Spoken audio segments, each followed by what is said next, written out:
Tell me your simple stories. Well, this follows on from a video I've just made. And I haven't actually got anything to add, except if I waffle as I'm making my coffee because I can't go anywhere while my gas is warming up, is boiling the water. Will anything come to mind?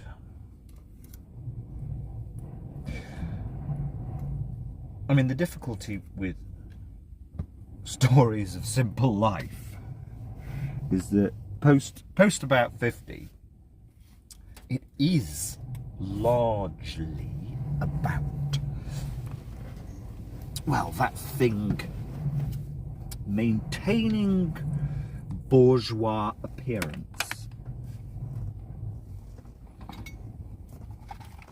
The only thing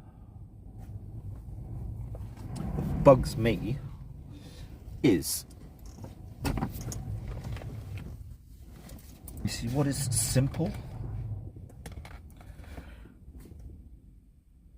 I used to cut inside my ears, the hairs inside my ears, which when you're about 50, I guess it happens with a woman. Unfortunately, the women I know who, it used to be the case like 30 years ago, women were completely open and laughed about their bodily stuff. I mean, it's gone so backwards. I literally don't know quite a lot about 50-something-year-old women.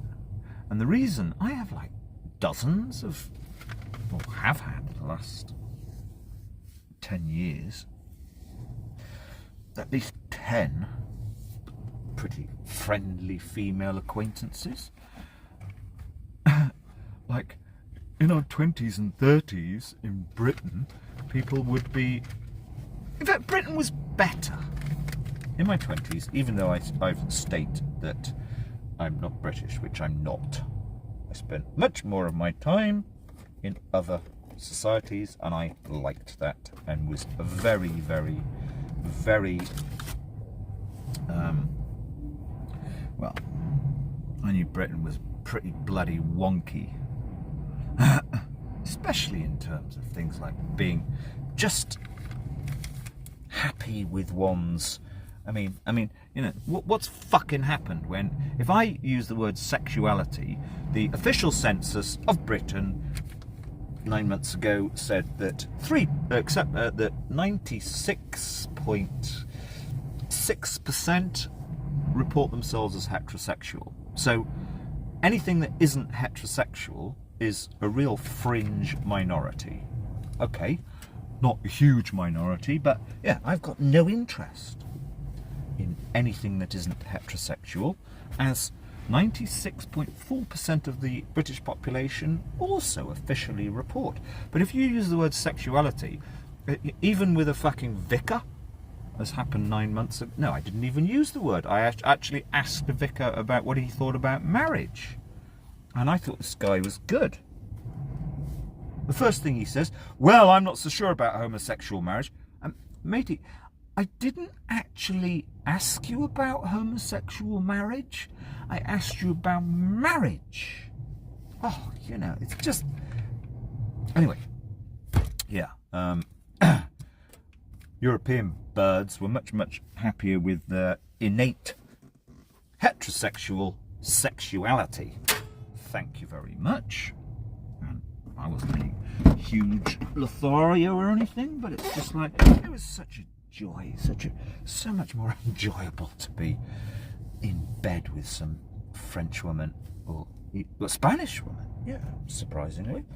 Yeah, they've grown up and gone through all the fucking ice maiden phase that so many British seem to be stuck, still have been stuck in 30 years ago. Anyway, to the point.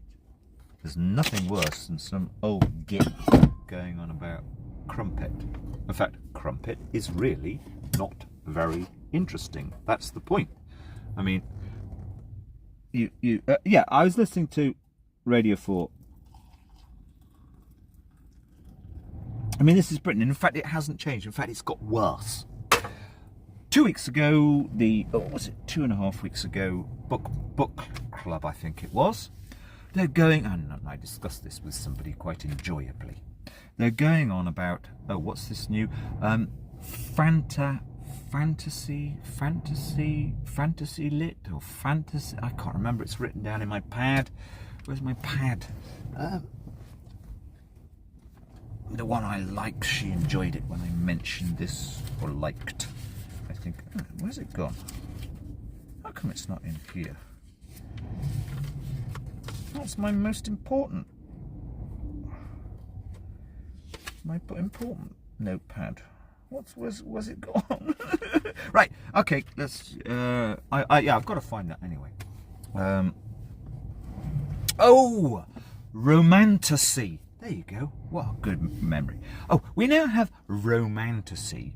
Young 25 to 35-year-old cultural gatekeepers, publishers are eulogizing about romantasy, and you see, there you go. I've just proved my mind is in. That's what the simple mode is.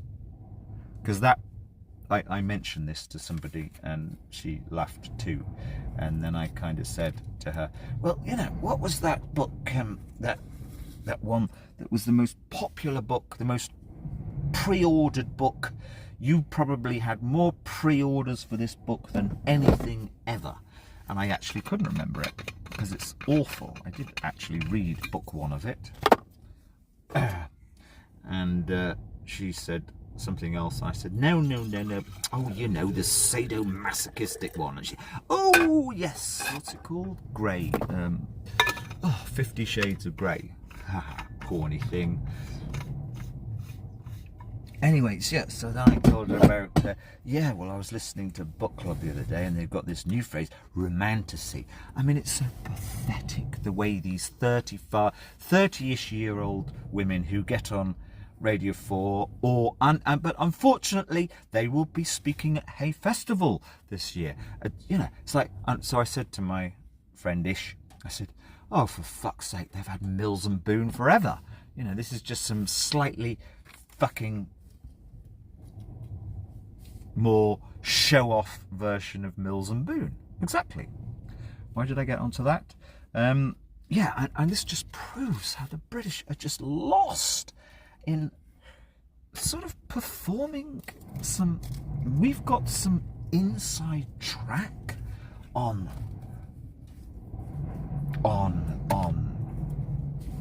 the sexual, the earthy, physical, when, I'm sorry, that just proves how I'm quite sure they'll be worse at it than ever before. But the point is this, is that anybody who's actually had an okay real love life of really relaxing and laughing at one's body, the act.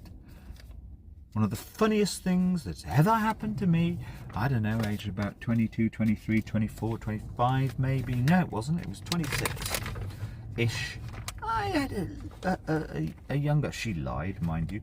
No, she didn't really lie. A Spanish lover in London. And she was incredible.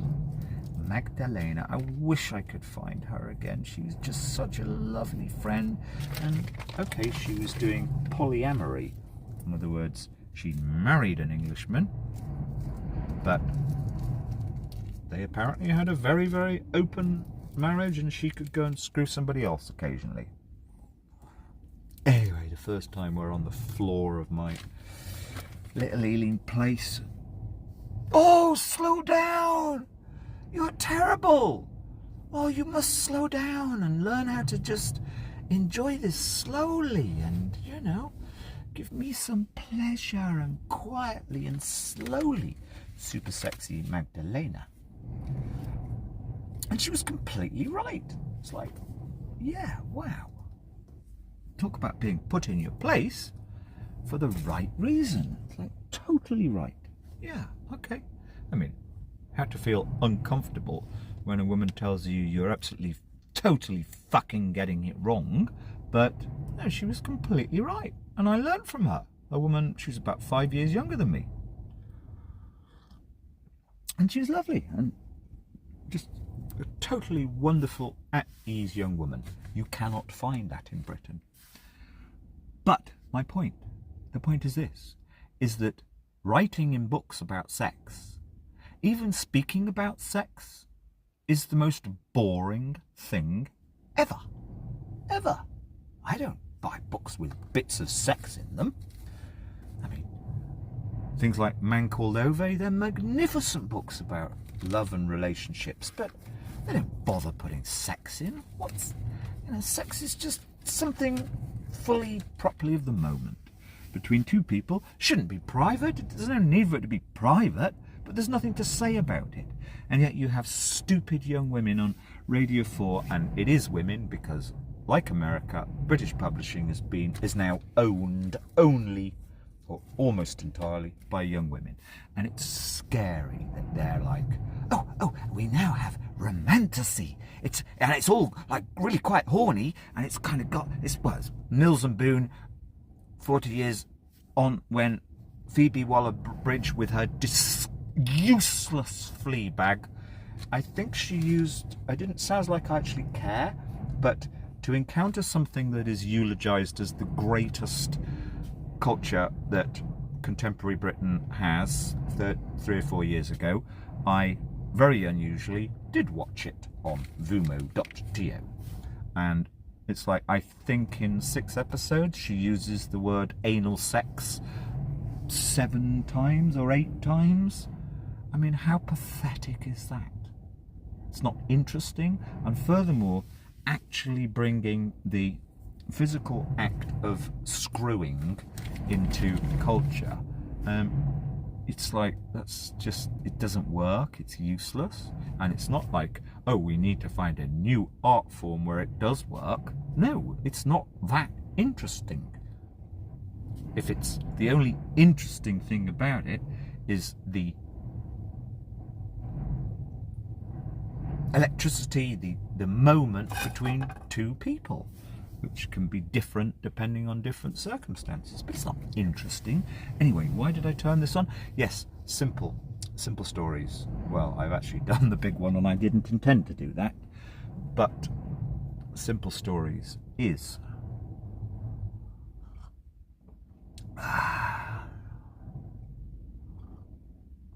see what real, having reached total Siddhartha Zen, the great paradox of the Siddhartha Zen mode,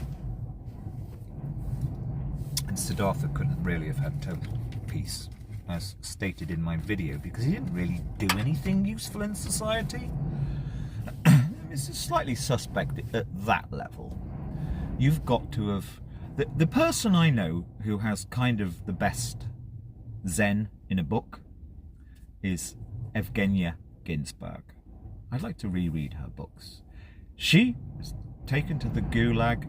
I can't remember, was her husband murdered? I think if he wasn't murdered, because her husband was taken to the Gulag in 1937 at more or less the same time, I think, if my memory serves. Because the great thing in her book, although it's slightly off the point but not really, the great thing in her book, Whirlwind, the first of 2 books, is she describes how being in the society, and this is so relevant, this is mind-body, this is, and we may have a slide back into something more obviously tyrannical in Britain. So it's like, this is the great lesson in any book, non-fiction book that I've read. She described how 1936, 1937, and of course in Britain, the most pathetic society on earth. It's like unfashionable, or it's almost banned to use the word intellectual or intelligentsia. There is a portion of society that ends up a bit more bookish, a bit more thoughtful, a bit more wise, full stop. The intelligentsia, the 10% maybe of Russia, Moscow, I think they lived, who they were school teachers, and the intelligentsia gradually realized over a year or two, I think Stalin's purges started in 37, probably they already knew 36, that they're in trouble. And they lived among people who felt they may be targets. And you have, everybody knew in Moscow, the Lubyanka prison is torture hell. Those who felt they were on the list, gradually, bodily, they fell to bits over what could be a year or 2 years, waiting for the midnight knock on the door. They ended up in such a terrible state, utterly, the mind, body, so sick, ill, those two words are inadequate, their whole spirit destroyed, and it manifested, that word, in truly terrible physical symptoms.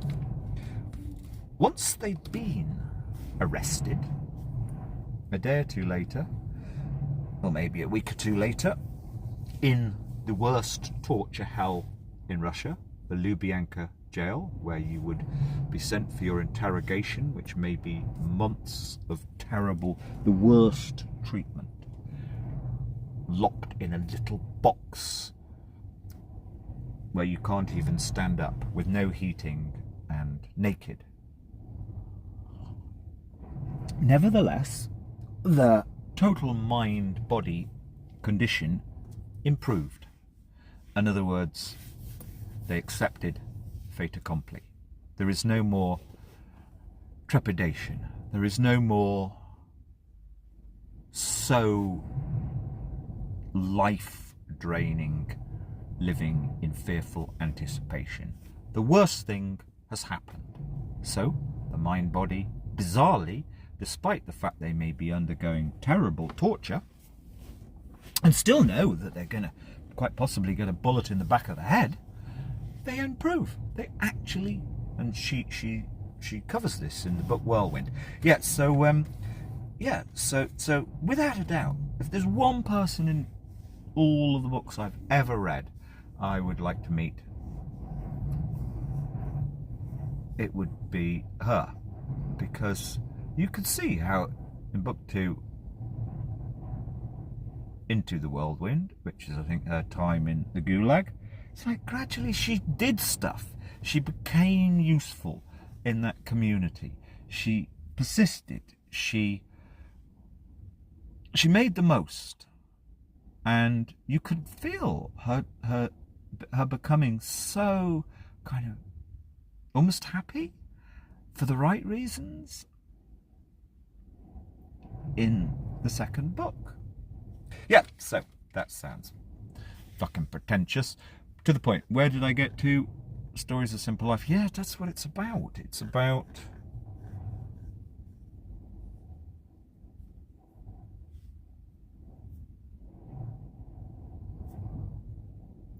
every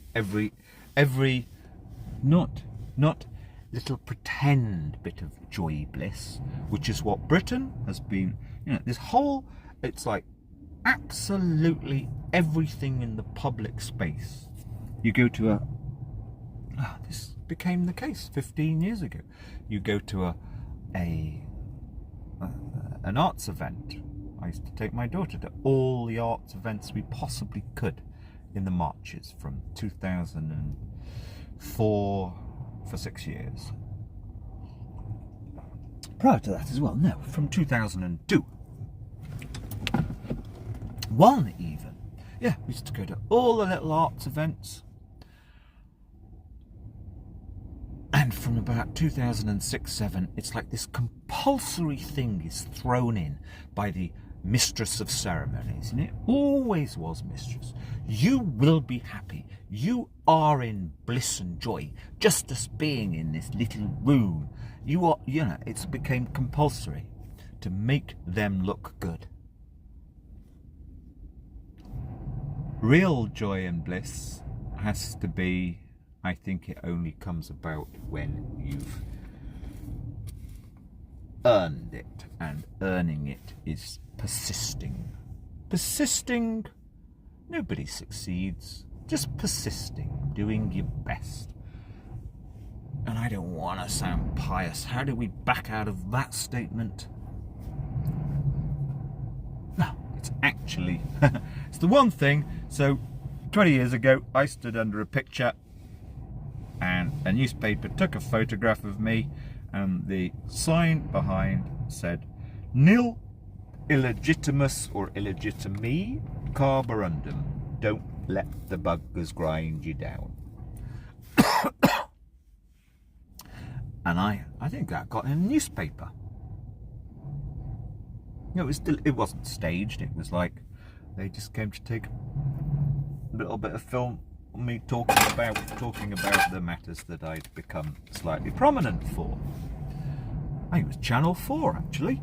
Yeah, so take some pictures, have the kind of intro shot under that sign in the Blue Boar Hay-on-Wye.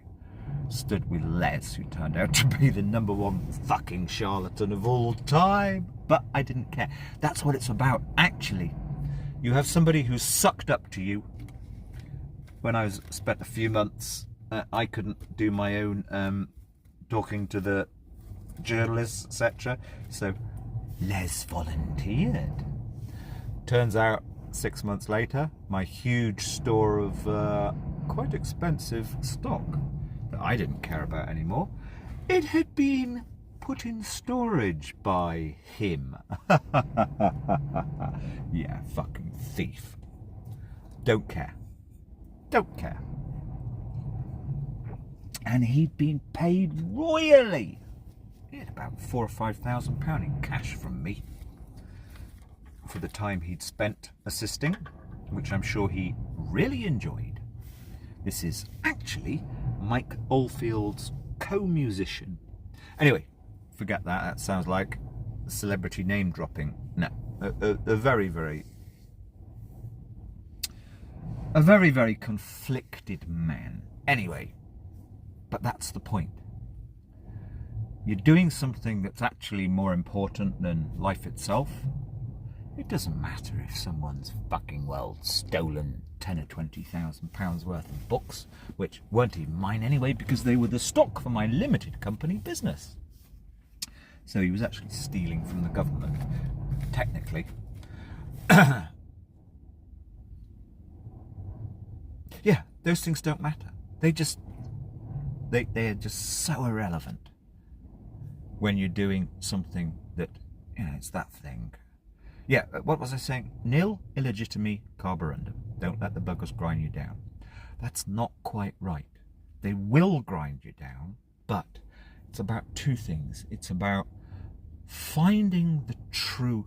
I used to say 20 years ago, I'm lucky, which I am.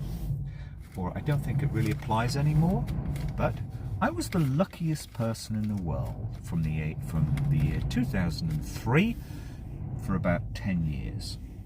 In that I took place, I kind of created the narrative in publicly, I don't like the word campaigning, but just awareness raising, pushing messages into the public domain about something that nobody could argue with. Nobody. Psychological well-being for children. That's an absolute. Now, I didn't want to do that. Even though I know it had saved my life, I would rather have been putting my time into environmental matters. But if you're putting your time, soul, effort, everything into something that's an absolute, I mean, even environmentally at the moment, here I am in stupid Cornwall, which is just the most... I just hate Cornwall. Everything about it is awful. Except for some nice walks. But I didn't know. I just didn't know it was just... because she didn't have the confidence to tell me. It's just such... just one-dimensional. vapid users. I mean, that's the currency of the whole place, and it was brought in from London. It's most notable that London so overwhelmed Cornwall. They only partly overwhelmed my last region. In other words, you still have local born and breds who are aside who do not really partake in being used. Not many of them, because almost all of them, locals born and bred in the marches, sold their fucking barns to yuppies, and that's why they can afford expensive vehicles. But some of them just retained something. That's not the case here, and they pretend otherwise here, but no, it's not the case. They are all in hock, 100%. They accept entirely. I mean, property prices are still going up here when elsewhere they're not. Anyway, I've no interest in Cornwall. Why did I even use the C word?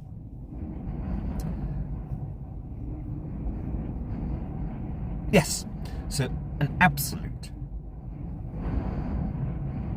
It was the case last autumn that these these silly people were putting quite expensively produced notices on car windshields. The net zero is evil. It's the four horsemen of the apocalypse and the Illuminati are all fucking taking over, and the lizards as well. That's David Ickie's lot. They're all taking over, and it's going to get you in your petrol tank.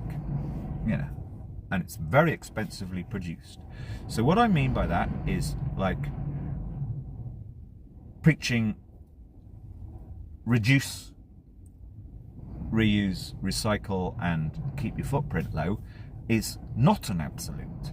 Now, even Sabine Hosfelder now says it's an absolute, but it's nevertheless not an absolute in that there are plenty of people, or let's just say 10, 20, 30%, who've taken this totally contrary line. That nope, this is David Ickie's lizards want you to stop using your car. Of course, though they would find that insulting, it's much more likely to be a modern day version of the Illuminati or the World Economic Forum or Bill Gates or whatever. So it's not an absolute, but healthy child psychologies is an absolute. Nobody, well, maybe the odd Harold Shipman or Lucy Letby, there you go. Yeah, there are a few Lucy Letbys that, no, I think that's unfair. I'm not entirely sure she even had a fair trial. It's all a lot of circumstantial evidence. We shall see. And that's me. I dedicated my life to healthy child psychology. That's been my life for 17 or 18 years. 17 or 18 of the last 20 years, my soul is in that. And I'm saying that. And I only care about kids. And I only warm up when I see kids. And one particular woman. But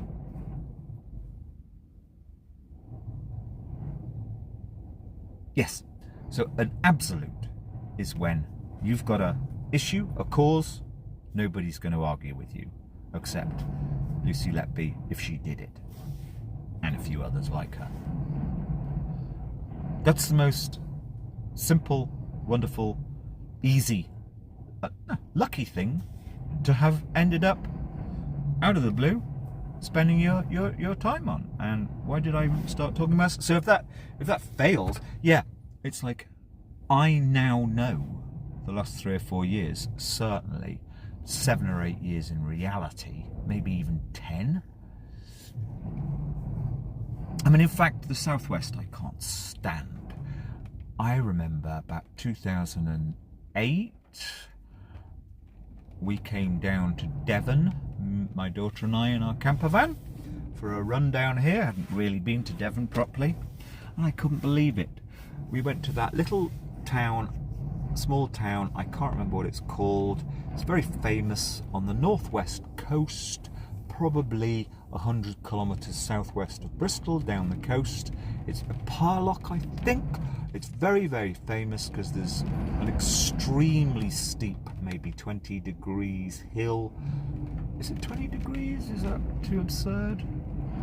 Certainly 10 degrees or 15 degrees going down into the village on the inner cove, and also coming up the other side. And 100 years ago there was a terrible incident, and they actually had to pull the lifeboat either up, and it would have been up. For some reason they had to pull a lifeboat up this incredibly steep gradient. People died, etc. But it's remembered for that. Anyway, we turned up there, and it was like a fringe time. Maybe it might have been April or something, and there was hardly anybody around. And there's 2 or 3 pubs on the harbour, like Porthleven actually, very similar, but a bit more rough and ready. And there were signs on pubs saying no children. It's like, what? The Southwest is a fucking family holiday place? How can you? I mean, you would never see this. It would be unconscionable to see that sign in Europe, anywhere, ever. The exact opposite. In fact, the exact opposite of signs saying no children is never any signs. Meaning, not signs saying, like they have here, dogs welcome. No. The exact opposite of a sign saying no children is a society where there are no signs. Because the idea that any member of the human race should be excluded from a social gathering has never even been considered. There we go. That's fucking wise. Anyway, to the point. Yeah. 8, 9, 10 years ago, it just became apparent that Britain is just so bizarre about children. As this came through in all sorts of ways into the public conversation. In fact, the greatest heresy of all, the only honest thing that I've heard out of a sort of non-Corbynite politician was about 2014. Cameron David said in Parliament, "Oh my God, I've just seen the heron. It's come." Wow. I'm going to try and photograph it before somebody... Oh shit, there's a couple coming down. Excuse me? Excuse me? Do you want a treat? There's a heron. Did you see it? I know, just down there. Haha. And they're going to fucking scare it off. Right, good. I'm going to do authenticity now. I'm going to have to take a photograph on the other camera. Right. You see, as a green person, no green would get what I'm about to say in Britain. Right, let's just finish the point. It's going to fly off. It's going to... Yeah, they're fucking walking right past it. It's going to see them and freak out. What a shame.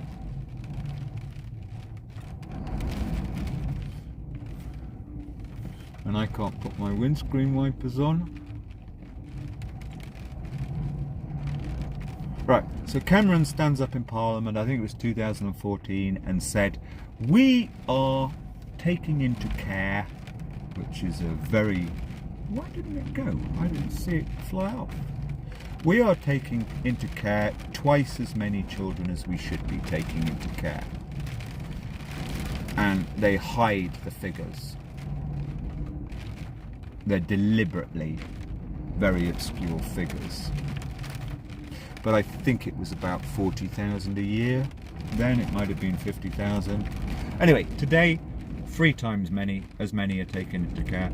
And Cameron, I actually believe, was being honest, because he had a disabled child. Him and his wife had a disabled child who they clearly really did care about. Do I still see it? Yes. Now, this is what honesty is. Oh, is this it? Yes. Oh, why didn't I film that? It's just zoomed back up. Right. What honesty is as follows. I used to say to people, so 10 years ago I moved to a place 2 kilometres out from Titley, Herefordshire. And if I walked 1 kilometre up northwest, and none of the other fatties living there would ever go up there. Nobody ever went up. There's this magnificent valley called Sheepwalk. A 2 kilometre valley going up into the hills. Fairly steepish, but it literally was a hidden valley in the foothills. There was one house at the bottom of Sheepwalk called Kennel Cottage, which was actually a massive place that was only inhabited 2 weeks of the year. I know that because I got to know the owner. A second home, but they'd inherited it 50 years ago, so okay. Him and his sister. Right, to the point. So that valley, and it has 3 lakes in it. And they're not really man-made, they're kind of man-enhanced. One of them has been dammed a little bit, probably 100 years ago.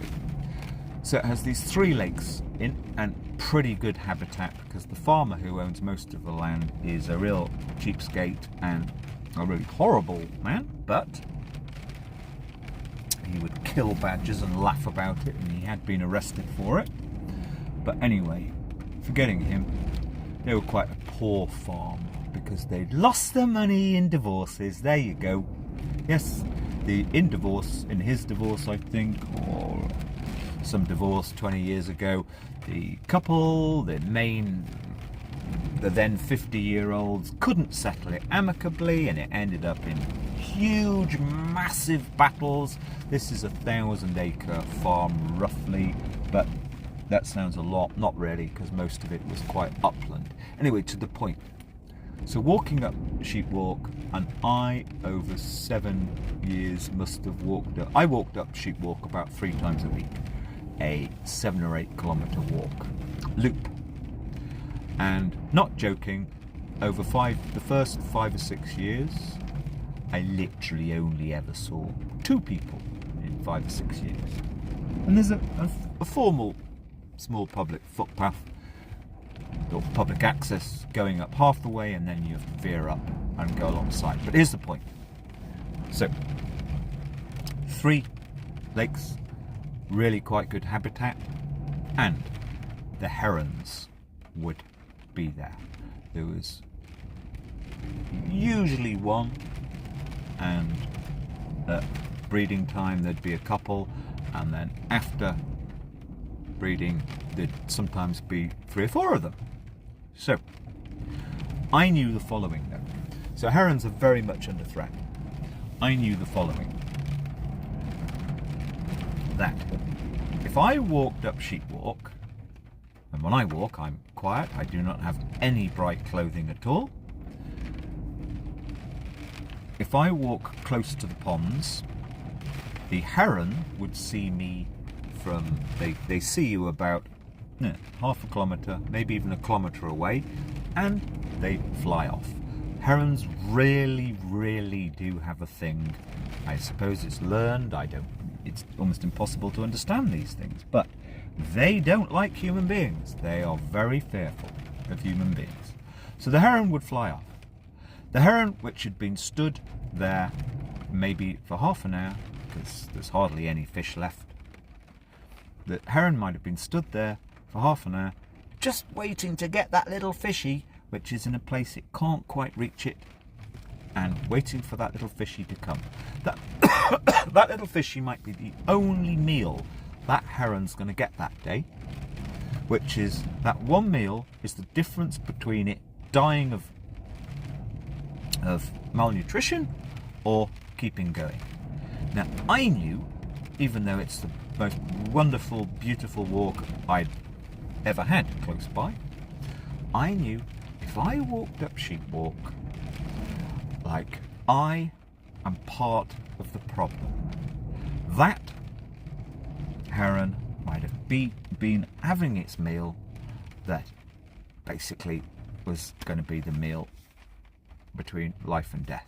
Now, the next few sentences is almost impossible because I carried on walking up Sheep Walk. Now, public access, and the farmers would come by now. The farmers would come about every other day. The farmers would come down in their quad. So it's not like I'm the only one. But at least I told people, look, I'm part of the problem too. Because I know that I'm disturbing a heron. And herons are kind of on their last legs. What can I say in my defence? Nothing, actually. But if I shared that, as I just have, with all of the people who say, oh, we love nature, they would like, no, we don't want to hear that. You have to restrain your own appetites. You have to...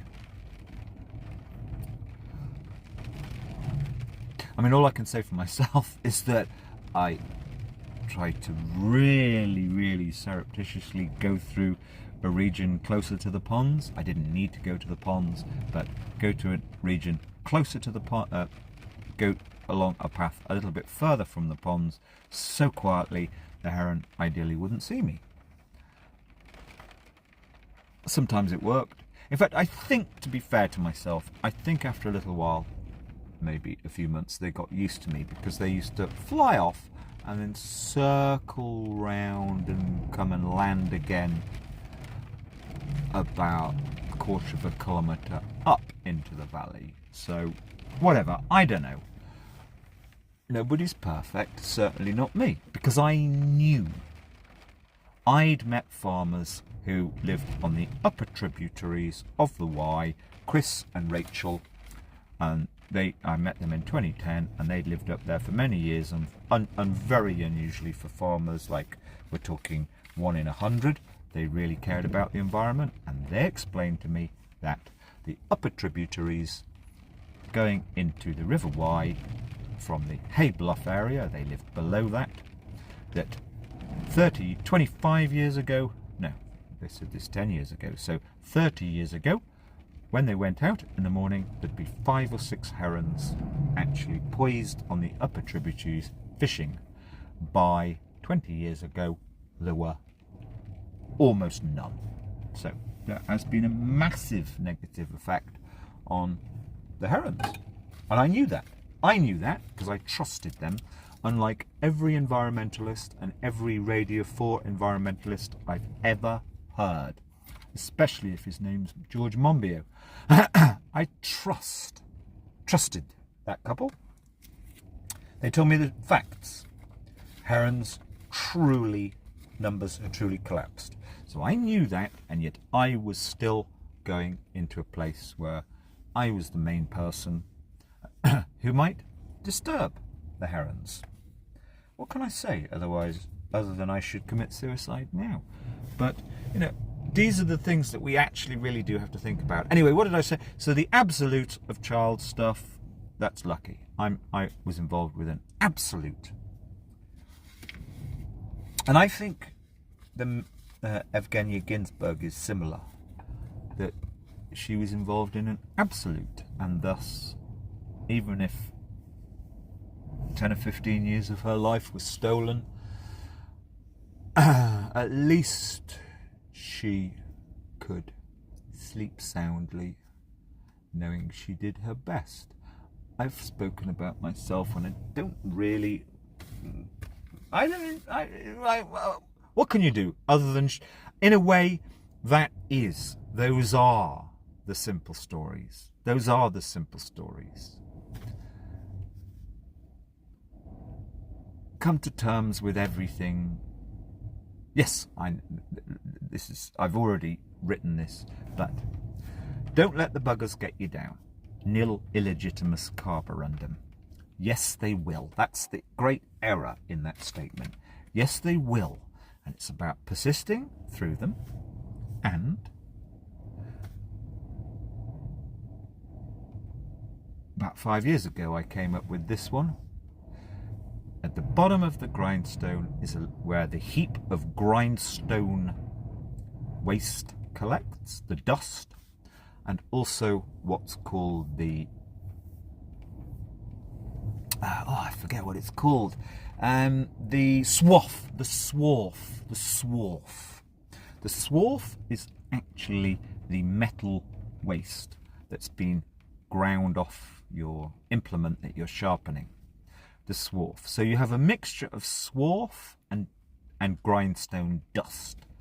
Big old-fashioned grindstones, they'd actually deteriorate. They as you're grinding things with them, you get quite a lot of the stone would be worn away into dust at the bottom. So it's about, and I've got photographs of this which I'll never get to. I got loads, but there's a sting in this, in that the man who had the great big grindstone in our old yard is the #1 most evil bastard on the planet. Now I photographed his grindstone. He deliberately would cause trouble for young people. Deliberately. And he's a counsellor. Actually a counsellor. And he's the mermaids' chief go-to bloke. The mermaids of my past region. But he actually said to me one day, I approached him, I didn't really like the guy, and from his ex-wife, partner of many years, I trusted her. He was a terribly problematical man. And he, more important than being a counsellor, he's kind of makes very expensive attire for the incoming mermaids of both genders. Very expensive attire. Handmade and all of that. The BBC cover him, or did.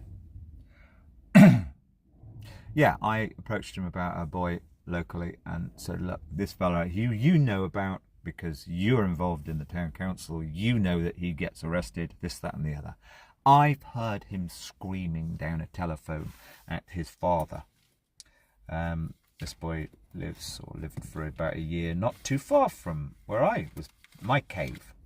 I've heard him screaming down a telephone that he wants a job, that he's with his disability payments, it's all wrong, and he's only about 22 or 23. He's so bored, he's watching daytime TV all day, doing his head in on drugs, but he wants a job. He actually wants a job. So, you, mister, know people. I, Simon, don't know people. I have no power in this truly fucking dinosaur bigot, mean-minded community that's been so warped by the income and money because they're all jealous, which they are, and the women are even more jealous. Oh, look at that one coming down the high street. She's very her boots, Jenny, what's her face, are £400.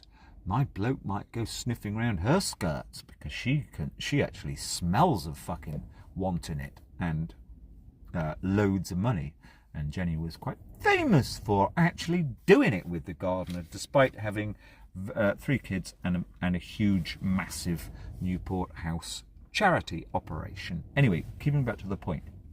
You, mister, have got power in this community. I haven't got any. Perhaps you might discharge your actual elected responsibility as a town councillor and put the word out, see if somebody can actually get this fella into work. Slowly, because we know he's got some problems, but he wants to work.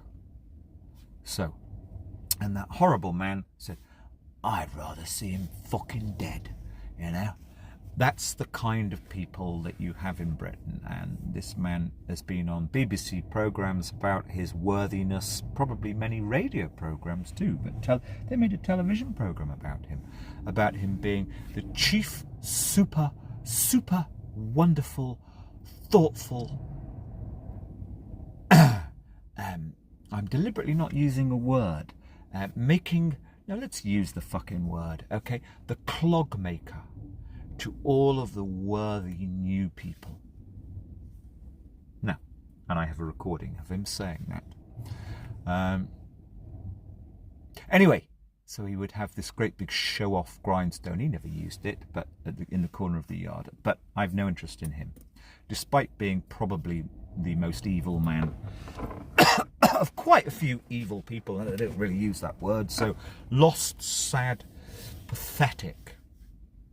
These are the people that took over even the marches 40 years ago. He was one of the original, like, talks about, oh, when I was young, I went on my motorbike over the Hindu Kush and all of this crap. That was 40 years ago, mate. You're here now. You've been elected as a town councillor. Are you actually going to do any good for the people? No, you can't say anything to them, otherwise they'll hurt you. But, so he's not a relevant person to me, other than he had this great big grindstone, and I realised about 5 or 6 years ago, yes, as I'm doing now, not elegantly yet, collecting the swarf and the dust at the bottom of the grindstone. He was one of the ones that would have, without a doubt, made sure I was evicted, because there was a cabal of them. Collecting the swarf and turning it into something pretty even, if you can. That's all life really is. I suppose Evgenia Ginsburg did it in her 2 books. That's actually the